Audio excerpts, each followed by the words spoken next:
March recognizes the 2011 Outstanding Volunteer Fundraiser.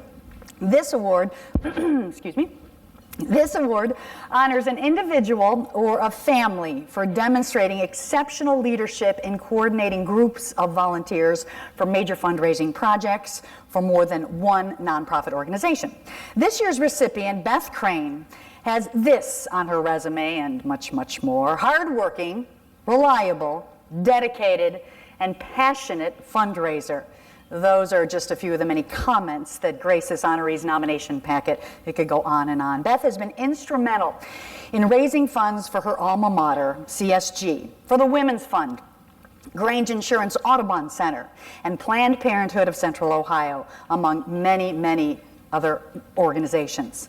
Let's take a look at all of her great work.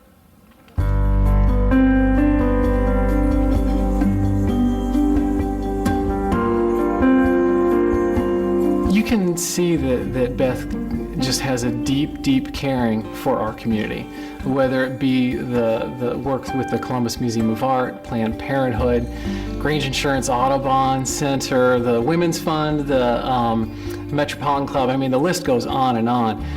Beth really, really cares about our community, and you can see when she's talking with people, she's really interested in creating a better quality of life. I think that's what drives her, and it comes through really, really clearly when you get to know her.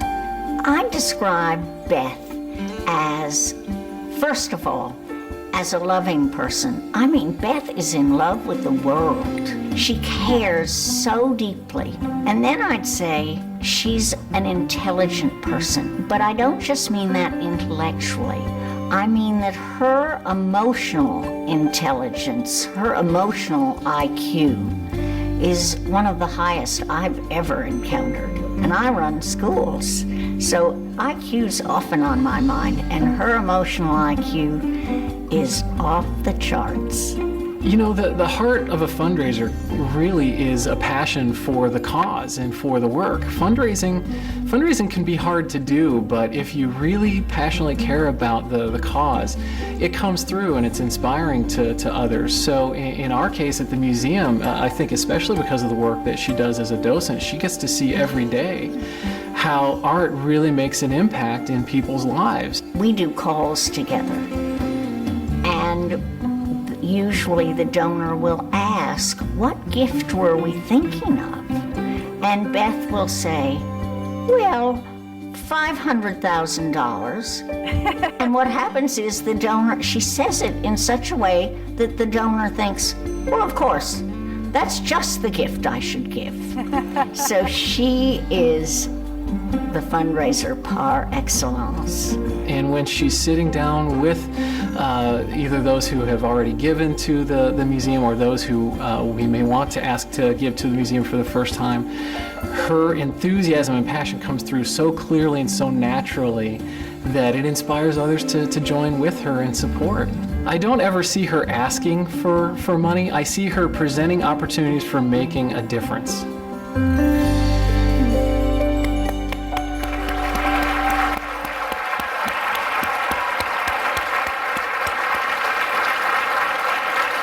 Okay, so I'm thinking the takeaway from that is when Beth Crane calls, don't answer. No, Beth, come on up. Let me share a little bit more about your great work in our community. Beth, as you heard, is such a great fundraiser because she gets to the heart of each project. She gets involved. She's on the Audubon Stewardship Board. And as you heard, she's not only a trustee, but also a docent at the Columbus Museum of Art. So she walks the walk. She knows where that money is going firsthand and why it's so important. So let's honor our good friend, the Outstanding Volunteer Fundraiser of the Year, Beth Crane.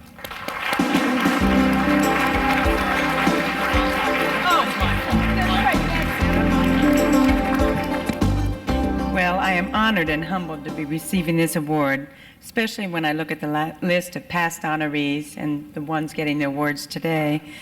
However, I've been so fortunate enough to have the resources to contribute to various organizations, as well as the time, and I feel strongly about doing my part. In addition, there are so many vital and important organizations that make a difference by improving the condition and quality of people's lives, and which I want to support and lift up if I can. Having been a teacher for 22 years at the Columbus School for Girls, I've always felt strongly about the value of education. I think it is important to provide an environment for children which nurtures, provokes, and inspires them, and which encourages them to think more deeply about the world around them, helping them to make connections and sense of that world with wonder and joy. Through experience, I have come to realize that what I have described is equally important to people of all ages. All of the organizations I've been and am presently involved with excel in education in a variety of ways, but all of them help to provide healthy and provocative environments for learning and living. The Columbus Metropolitan Club offers forums about various topics such as current issues and events for discussion and up-to-date information. The Women's Fund is dedicated to empowering young girls and women and teaching them about philanthropy.